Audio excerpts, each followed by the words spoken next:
हरे कृष्ण। अग्रह्य शाश्वतो कृष्णो लोहिताक्ष प्रतर्दनः प्रभूतश्रीककुब्धामा पवित्रं मङ्गलं परम्। अग्रह्य शाश्वतो कृष्णो लोहिताक्ष प्रतर्दनः प्रभूतस्त्रीककुब्धामा पवित्रं मङ्गलं परम्। ಬನ್ನಂಜೆಯವರು ಈ ಶ್ಲೋಕವನ್ನು ಹೀಗೆ ಅರ್ಥೈಸಿದ್ದಾರೆ. ಅಗ್ರಹ್ಯಾಹ, ಭಗವಂತ ಅನಂತ, ವಿಶ್ವದಲ್ಲಿ ಅನಂತ ರೂಪದಲ್ಲಿ ತುಂಬಿದ್ದರೂ ಕೂಡ ಆತ ನಿರ್ವಿಕಾರ. ಇದನ್ನು ಹೇಗೆ ಊಹಿಸುವುದು ಅನ್ನುತ್ತೀರಾ? ಇಲ್ಲ, ಮನುಷ್ಯನ ಮನಸ್ಸಿನಿಂದ ಅವನನ್ನು ಸಂಪೂರ್ಣ ಗ್ರಹಿಸಲು ಅಸಾಧ್ಯ. ಏಕೆಂದರೆ ಆತ ಅಗ್ರಹ್ಯ, ಗ್ರಹಿಸಲು ಅಸಾಧ್ಯವಾದವನು.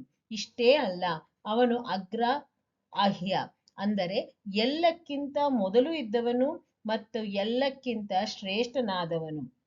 ಶಾಶ್ವತಃ, ಭಗವಂತ ಎಂದೂ ಯಾವುದೇ ಬದಲಾವಣೆಗೆ ಒಳಪಡದೆ ಎಂದೆಂದೂ ಶಾಶ್ವತವಾಗಿರುವವನು.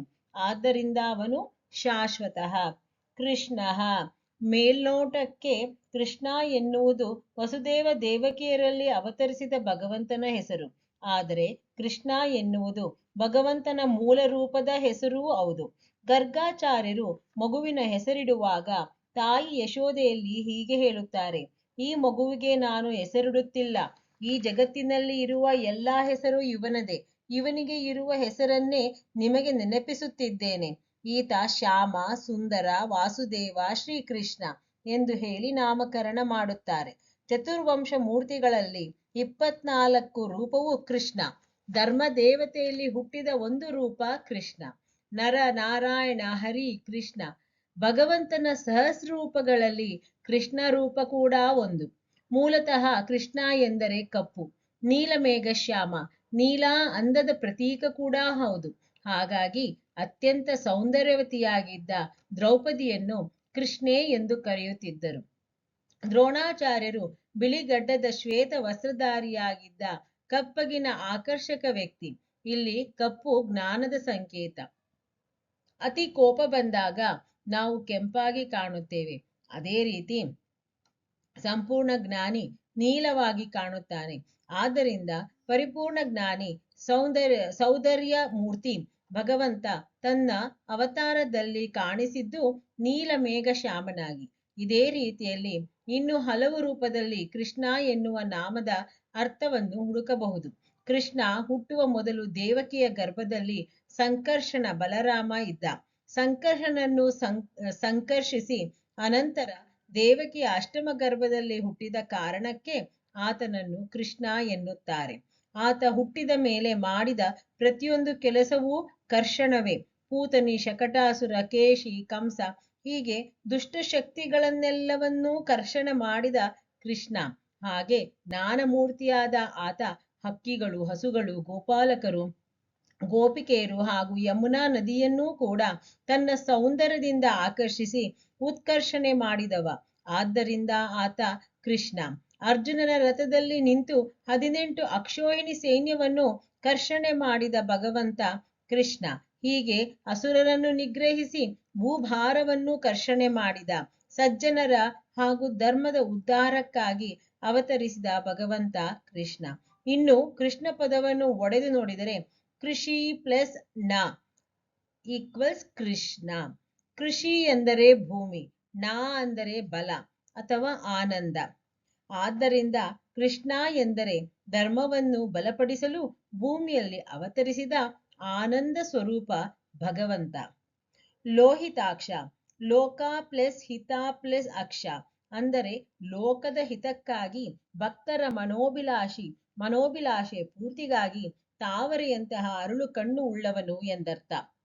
ಈ ನಾಮದ ಅರ್ಥವನ್ನು ತಿಳಿಯಬೇಕಾದರೆ ನಾವು ಭಗವಂತ ಕೋಪೋದ್ರಿಕ್ತನಾದ ಕೆಲವು ಘಟನೆಗಳನ್ನು ನೋಡಲೇಬೇಕಾಗುತ್ತದೆ. ಮಹಾಭಾರತ ಯುದ್ಧದಲ್ಲಿ ಅರ್ಜುನ ಮತ್ತು ಭೀಷ್ಮ ಪಿತಾಮಹರು ನಡುವೆ ಯುದ್ಧ ಪ್ರಾರಂಭವಾದಾಗ ನಡೆದ ಒಂದು ಘಟನೆ ನೋಡೋಣ. ಅರ್ಜುನ ತನ್ನನ್ನು ಮುದ್ದಿಸಿ ಆಡಿಸಿ ಬೆಳೆಸಿದ ಪಿತಾಮಹನೊಂದಿಗೆ ಮನಸ್ಸಿಲ್ಲದ ಮನಸ್ಸಿನಿಂದ ಯುದ್ಧ ಮಾಡುತ್ತಿರುತ್ತಾನೆ. ಇದನ್ನು ಗಮನಿಸಿದ ಸಾರಥಿ ಕೃಷ್ಣ ಕೋಪಗೊಳ್ಳುತ್ತಾನೆ. ಮಹಾಭಾರತ ಯುದ್ಧದ ಮೊದಲು ತಾನು ಶಸ್ತ್ರ ಹಿಡಿಯುವುದಿಲ್ಲ ಎಂದು ಪ್ರತಿಜ್ಞೆ ಮಾಡಿದ್ದ ಕೃಷ್ಣ ಕೋಪಾವೇಶದಿಂದ ಭೀಷ್ಮನನ್ನು ಸಾಯಿಸಲೆಂಬಂತೆ ಚಕ್ರವನ್ನು ಹಿಡಿದು ಮುಂದೊತ್ತಿ ಬರುತ್ತಾನೆ. ಆಗ ಆತನ ಕಣ್ಣು ಕೆಂದಾವರೆ ಹೂವಿನಂತೆ ಕೆಂಪಾಗಿ ಕಾಣುತ್ತಿರುತ್ತದೆ. ಇದನ್ನು ನೋಡಿದ ಭೀಷ್ಮಾಚಾರ್ಯರು ತನ್ನ ಎರಡು ಕೈಯನ್ನು ಜೋಡಿಸಿ ಹೀಗೆ ಹೇಳುತ್ತಾರೆ: ಓ ಭಗವಂತ, ನಿನ್ನ ಕೈಯಲ್ಲಿ ಚಕ್ರ ಹಿಡಿಸುತ್ತೇನೆ, ಹಾಗೆ ಯುದ್ಧ ಮಾಡುತ್ತೇನೆ ಎಂದು ನಾನು ಪ್ರತಿಜ್ಞೆ ಮಾಡಿದ್ದೆ. ಚಕ್ರ ಹಿಡಿಯುವುದಿಲ್ಲ ಎಂದಿದ್ದೆ ನೀನು. ಆದರೆ ಈಗ ನನ್ನ ಪ್ರತಿಜ್ಞೆಯನ್ನು ಈಡೇರಿಸಲು ನೀನು ಚಕ್ರ ಹಿಡಿದಿರುವೆ. ನಿನ್ನನ್ನೇ ಮರೆತಿರುವೆ, ಆದರೆ ನಿನ್ನ ಭಕ್ತನನ್ನು ಮರೆತಿಲ್ಲ. ನೀನಲ್ಲದೆ ನಮಗೆ ಗತಿ ಇನ್ಯಾರು ಎನ್ನುತ್ತಾರೆ. ಈ ಘಟನೆಯಲ್ಲಿ ಲೋಕ ಕಲ್ಯಾಣಕ್ಕಾಗಿ ಭಗವಂತನ ಕೋಪ ಮತ್ತು ಅದರ ಹಿಂದಿರುವ ಕರುಣೆ ವ್ಯಕ್ತವಾಗುತ್ತದೆ. ಇದೇ ರೀತಿ ಇನ್ನೊಂದು ಘಟನೆ ನರಸಿಂಹ ಅವತಾರದಲ್ಲಿ ಕಂಡುಬರುತ್ತದೆ. ಹಿರಣ್ಯಕಶಿಪುವನ್ನು ಕೊಂದು ಆತನ ಕರುಳನ್ನು ಬಗೆದು ಕೊರಳಿಗೆ ಹಾಕಿಕೊಂಡರೂ ಶಾಂತನಾಗದ ಭಗವಂತನ ಕೋಪಾದ್ರಿಕ್ತ ರೂಪವನ್ನು ಕಂಡು ದೇವತೆಗಳೆಲ್ಲರೂ ಭಯಗೊಂಡಾಗ 5 ವರ್ಷದ ಪುಟ್ಟ ಬಾಲಕ ಪ್ರಹ್ಲಾದನ ಪ್ರಾರ್ಥನೆಗೆ ಮಣಿದು ಶಾಂತ ಮೂರ್ತಿಯಾಗುತ್ತಾನೆ. ಮೇಲಿನ ಘಟನೆಯಲ್ಲಿ ಲೋಕ ಕಲ್ಯಾಣಕ್ಕಾಗಿ ಭಗವಂತ ದುಷ್ಟರನ್ನು ತನ್ನ ಕೆಂಗಣ್ಣಿನಿಂದ ನಾಶ ಮಾಡಿ ಭಕ್ತರ ಅಭಿಲಾಷೆಯನ್ನು ಪೂರ್ತಿ ಮಾಡುವುದು ಕಂಡು ಬರುತ್ತದೆ. ಇಂತಹ ಅರುಳುಗಣ್ಣಿನ ಭಗವಂತ ಲೋಹಿತಾಕ್ಷ. ಪ್ರತರ್ಧನಃ ಭಾಷೆಯಲ್ಲಿ ಬರವಣಿಗೆಯಲ್ಲಿ ಸಂಕ್ಷಿಪ್ತ ಪದ ಉಪಯೋಗಿಸುವುದು ಮೂಲತಃ ಬಂದಿದ್ದು ಸಂಸ್ಕೃತದಿಂದ. ಸಂಸ್ಕೃತ ಗ್ರಂಥಗಳಲ್ಲಿ ವಿಶೇಷವಾಗಿ ಪದದ ಸಂಕ್ಷಿಪ್ತ ರೂಪವನ್ನು ಉಪಯೋಗಿಸುತ್ತಾರೆ. ಪ್ರತರ್ಧನ ಎನ್ನುವ ಪದವನ್ನು ಈ ಕೆಳಗಿನಂತೆ ಬಿಡಿಸಬಹುದು: ಪ್ರ ಪ್ಲಸ್ ತರ್ಧನ, ಎರಡನೇದಾಗಿ ಪ್ರ ಪ್ಲಸ್ ತರ್ಧ ಪ್ಲಸ್ ನಯತಿ. ಪ್ರತರ್ಧನ. ಇಲ್ಲಿ ಪ್ರ ಎನ್ನುವುದು ಪ್ರಕೃಷ್ಟರು ಎನ್ನುವ ಪೂರ್ಣ ಪದದ ಸಂಕ್ಷಿಪ್ತ ರೂಪ. ಪ್ರತರ್ಧನಃ ಅಂದರೆ ಪ್ರಕೃಷ್ಟರಿಗೆ ಹಿಂಸೆ ಕೊಡುವ ದುಷ್ಟಶಕ್ತಿಯನ್ನು ನಿರ್ಮೂಲ ಮಾಡುವವನು ಎಂದು ಅರ್ಥ.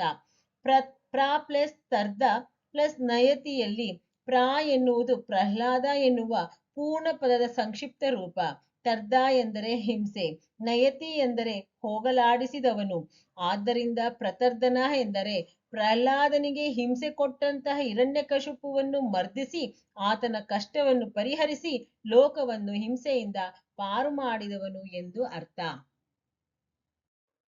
ಪ್ರಭೂತಃ. ಭೂಮಾ ಎಂದರೆ ಪರಿಪೂರ್ಣತೆ. ಪ್ರಭೂತಿ ಎಂದರೆ ಭೂತಿಗಳಲ್ಲಿ ಪ್ರಕೃಷ್ಟವಾದ ಸ್ಥಿತಿ. ಪ್ರಭೂತ ಎಂದರೆ ಪರಿಪೂರ್ಣವಾದ ಆನಂದ ಸ್ವರೂಪನಾದ ಗುಣಗಳಿಂದ ತುಂಬಿ ತುಳುಕುವ ಭಗವಂತ. ತ್ರಿಕಕುಬ್ಧಾಮ. ತ್ರಿ ಪ್ಲಸ್ ಕಕುತ್ ಪ್ಲಸ್ ಧಾಮ. ತ್ರಿಕಕುಬ್ಧಾಮ. ಇಲ್ಲಿ ತ್ರಿ ಎಂದರೆ 3, ಕಕುತ್ ಎಂದರೆ ಶಿಖೆ ಅಥವಾ ತುತ್ತ ತುದಿ, ಧಾಮ ಎಂದರೆ ನೆಲೆಸಿರುವವನು. ತ್ರಿಕಕುಬ್ಧಾಮ ಎಂದರೆ 3 ಶಿಖೆಗಳಲ್ಲಿ ನೆಲೆಸಿರುವವನು. ಭೂಮಿ, ಅಂತರಿಕ್ಷ ಮತ್ತು ಸ್ವರ್ಗ ಇವು 3 ಲೋಕಗಳು. ಈ 3 ಲೋಕಗಳ ತುದಿಯಲ್ಲಿ 3 ಸ್ಥಾನಗಳಿವೆ. ಭೂಮಿಯಲ್ಲಿ ಶ್ವೇತದೀಪ, ಅಂತರಿಕ್ಷದಲ್ಲಿ ಅನಂತಾಸನ, ಸ್ವರ್ಗದಲ್ಲಿ ವೈಕುಂಠ. 3 ತೇಜೋಮಯ ಮೂರ್ತಿಗಳು: ಬ್ರಹ್ಮ, ವಿಷ್ಣು, ಮಹೇಶ್ವರ. ಓಂಕಾರದ 3 ಅಕ್ಷರಗಳು ಆ, ಉ, ಮ. ಈ 3 ಅಕ್ಷರದಿಂದಾದ 3 ಪದಗಳು: ಭುಹು, ಭುವಃ, ಸ್ವಹಃ, ಭೂರ್ಭುವ ಸ್ವಃ. ಈ ಪದಗಳಿಂದಾದ 3 ಪಾದಗಳು: ತತ್ಸವಿತುರ್ವರೇಣ್ಯಂ ಭರ್ಗೋ ದೇವಸ್ಯ ಧೀಮಹಿ ಧಿಯೋ ಯೋ ನ ಪ್ರಚೋದಯಾತ್. 3 ಪಾದಗಳಿಂದಾದ 3 ವರ್ಗವಿರುವ ಪುರುಷ ಸೂಕ್ತ. ಸೂಕ್ತಗಳಲ್ಲಿ ಶ್ರೇಷ್ಠವಾದ ಪುರುಷ ಸೂಕ್ತದಲ್ಲಿ 3 ವರ್ಗಗಳಿವೆ.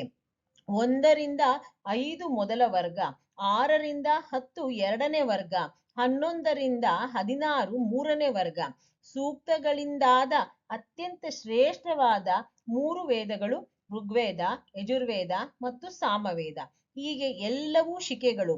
ಆದ್ದರಿಂದ ತ್ರಿಕಕುಬ್ಧಾಮ ಅಂದರೆ 3 ಲೋಕದಲ್ಲಿ ನೆಲೆಸಿರುವವನು, 3 ಲೋಕದಲ್ಲಿರುವ 3 ನಿತ್ಯ ಸ್ಥಾನದಲ್ಲಿ ನೆಲೆಸಿರುವವನು, ಅಲ್ಲಿ ನೆಲೆಸಿರುವ 3 ತೇಜೋಮಯ ಮೂರ್ತಿಗಳಲ್ಲಿ ನೆಲೆಸಿರುವವನು, 3 ಅಕ್ಷರಗಳಿಂದಾದ ಓಂಕಾರದಲ್ಲಿ ಪ್ರತಿಪಾದ್ಯನಾದವನು, 3 ವ್ಯಾಹೃತಿಗಳಿಂದ ವಾಚ್ಯನಾದವನು, ಗಾಯತ್ರಿಯ 3 ಪಾದಗಳಲ್ಲಿ ವಾಚ್ಯನಾದವನು, ಪುರುಷ ಸೂಕ್ತದ 3 ವರ್ಗದಿಂದ ವಾಚ್ಯನಾದವನು, ಮೂರು ವೇದದಿಂದ ವಾಚನಾದವನು ಇತ್ಯಾದಿ.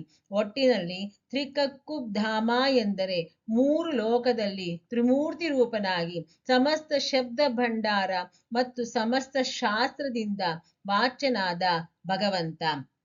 ಪವಿತ್ರಂ, ಈ ದೇಹದಿಂದ ಭಗವಂತ ಹೊರಟು ಹೋದ ಮೇಲೆ ಈ ದೇಹ ಅಪವಿತ್ರವಾಗುತ್ತದೆ. ಆದ್ದರಿಂದ ಎಲ್ಲವನ್ನೂ ಪವಿತ್ರಗೊಳಿಸುವ ಶಕ್ತಿಯುಳ್ಳವನು ಪವಿತ್ರ.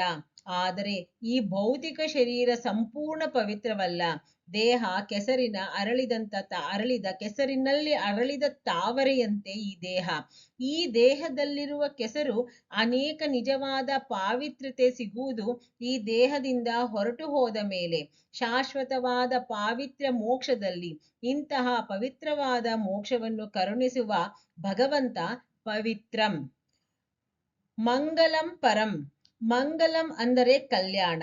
ಕಲ್ಯಾಣ ಎಂದರೆ ನಮ್ಮನ್ನು ಎತ್ತರಕ್ಕೆ ಕೊಂಡೊಯ್ಯುವುದು ಎಂದರ್ಥ. ಸಾಮಾನ್ಯವಾಗಿ ಮದುವೆಗೆ ಕಲ್ಯಾಣ ಎನ್ನುತ್ತಾರೆ. ಮದುವೆ ನಂತರ ಧರಿಸುವ ತಾಳಿಯನ್ನು ಮಂಗಳಸೂತ್ರ ಎನ್ನುತ್ತಾರೆ. ಆದರೆ ಎಲ್ಲಾ ಮದುವೆಯು ಮಂಗಳವಲ್ಲ. ಯಾವ ವಿವಾಹದಿಂದ ಗಂಡು ಮತ್ತು ಹೆಣ್ಣು ಎತ್ತರಕ್ಕೆ ಏರುತ್ತಾರೋ ಅಂತಹ ಮದುವೆ ಮಾತ್ರ ಕಲ್ಯಾಣ. ನಮ್ಮನ್ನು ಅಧಪಾತಕ್ಕೆ ಒಯ್ಯುವ ಮದುವೆ ಅಮಂಗಲ. ಜನಸಾಮಾನ್ಯರು ಸಾಮಾನ್ಯವಾಗಿ ಸಾವನ್ನು ಅಮಂಗಲ ಎನ್ನುತ್ತಾರೆ. ಆದರೆ ಮೋಕ್ಷ ಪ್ರಧಾನವಾದ ಸಾವು ಮಂಗಳ. ಆತ್ಮಹತ್ಯೆ ಅಮಂಗಲ. ತನ್ನೆಲ್ಲ ಕರ್ಮವನ್ನು ಭಗವಂತನಿಗೆ ಅರ್ಪಿಸುವ ಇಹಕರ್ಮ ಮಂಗಲ. ಪಾಂಡವರು ಮಾಡಿದ ಕರ್ಮ, ತನ್ನ ಸ್ವಾರ್ಥಕ್ಕಾಗಿ ಮಾಡುವ ಪರಕರ್ಮ ಅಮಂಗಲ. ಕೇವಲ ಮೇಲಕ್ಕೇರುವುದು ಮಂಗಳವಲ್ಲ, ಕೆಳಕ್ಕೆ ಇಳಿಯದ ದಾರಿಯಲ್ಲಿ ಸಾಗುವುದು ಮಂಗಲ.